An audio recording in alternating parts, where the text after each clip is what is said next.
Namaste, welcome to Geeta's Kitchen. Now the festival season is starting, especially the Tamil month of Adi marks the beginning of the festival season. We have this Varalakshmi Puja coming ahead and then Ganesha and Navratri. One by one everything will follow. And especially this month is very auspicious and all the Fridays are celebrated for the Mother Devi Mata. And we offer special sweets and prayers on all the Fridays of this month. So whether you celebrate it as an Adi Friday or for any of the festivals which you celebrate, be it as Ganesh Chaturthi or Varalakshmi Puja, we very often make some sweet preparation. So today I am going to show you how to make a caramel payasam. In a pan, first take just about 2 teaspoons of ghee. Here I have a few pieces of cashew and raisins. We will fry that and keep it aside.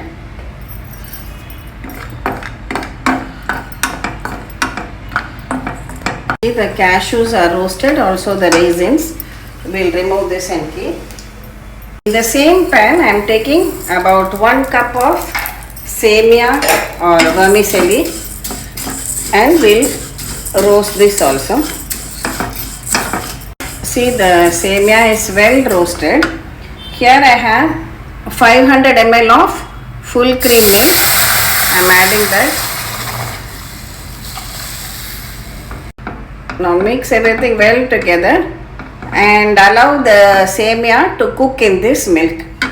So while we are waiting for the semia to cook in the milk, we will make the caramel and keep. Caramel is nothing but sugar which we are going to melt without adding any water to it. So 1 cup of semia I have taken 3/4 cup of sugar. So in a heavy pan add the sugar. Don't add any water. Reduce the flame to low and then just allow it to melt.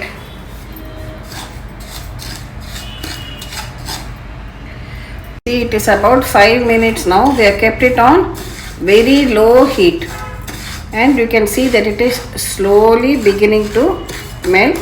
Just occasionally stir it like this.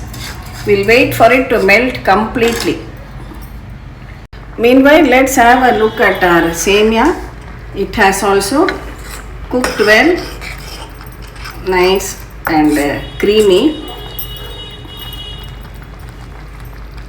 I can switch this off now. See how the sugar has melted. Nice brown color, more or less like honey. This is now it is 90% melted. Now we will wait till it completely melts and there are no crystals of sugar at all in it. See, we have got our perfect caramel, nice and melted.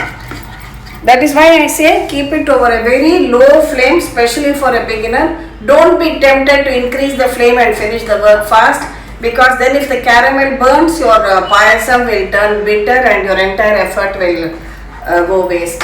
So now we can switch this off. Here I have again switched on the gas for this semia, kept it in sim. This should also be hot, your caramel should also be hot.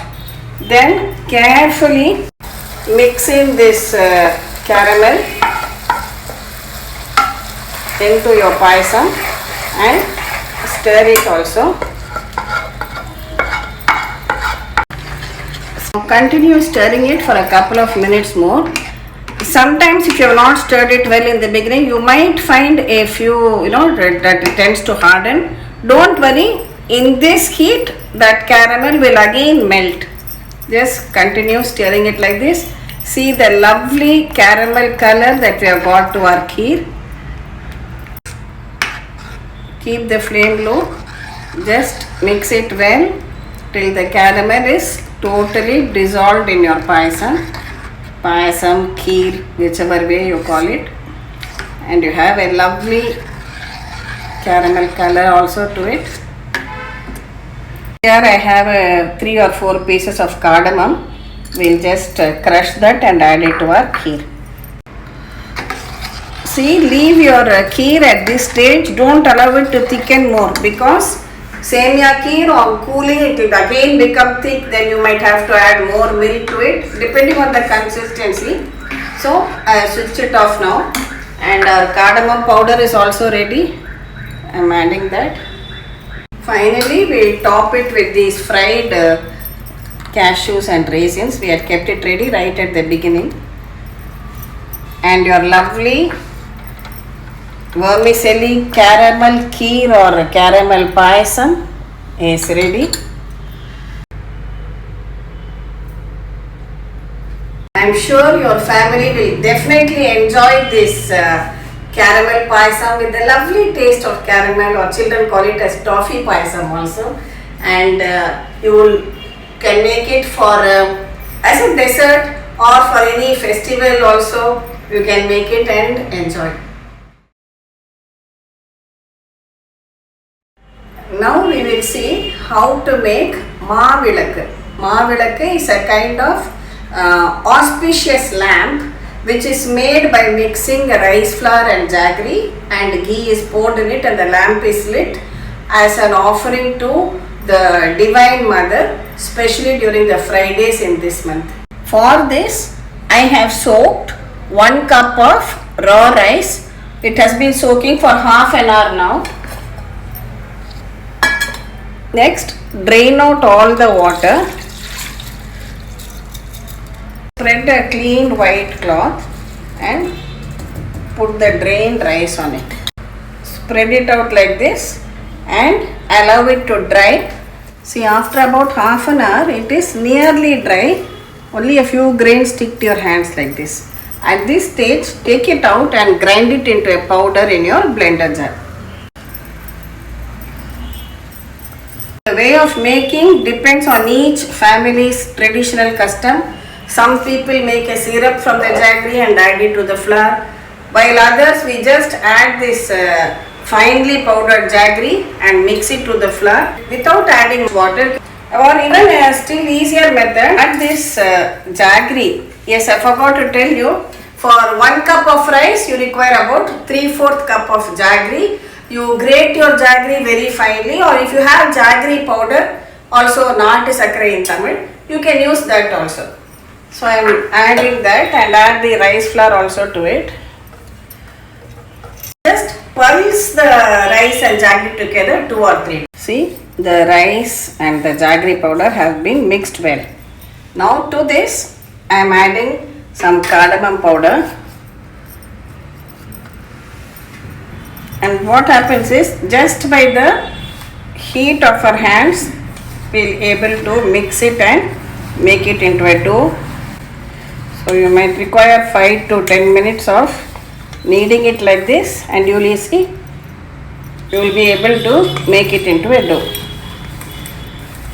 We have not added any water. The rice and jaggery itself is melting and coming together.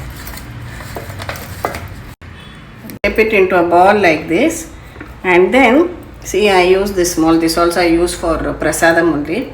Can just make a small depression in the center like this. Pour some ghee in the center and then light the lamp. Apply kumkumam and offer some flowers and say a prayer to the Divine Mother, Amman, whomever you are offering. Some people offer in the month of Puratasi to Perumal, that is Tirupati Balaji also. All this depends on your traditional family customs. Some people keep one valakku. Valakku means lamp. Maavilakku means maavu is this rice flour. So a lamp made of rice flour. And some people keep one lamp, some people keep 2 lamps. And in our house, generally when we go to Tirupati and take the small baby for the first time to, for the tonsuring and offering that to God, at that time, at the temple itself, we offer this, where we make it like a gopuram, and in that we pour ghee and light this lamp. So it depends, the tradition, there are slight differences from family to family. So you please consult the elders in your house and do as directed. For Those who are not familiar with South Indian customs, see this lamp is allowed to burn as long as it can, and then at the end we all it is this rice flour and jaggery mix is distributed as prasadam and all of us have it. Thank you for watching the video. Please subscribe to Geeta's Kitchen. We'll meet again with another interesting video. Thank you.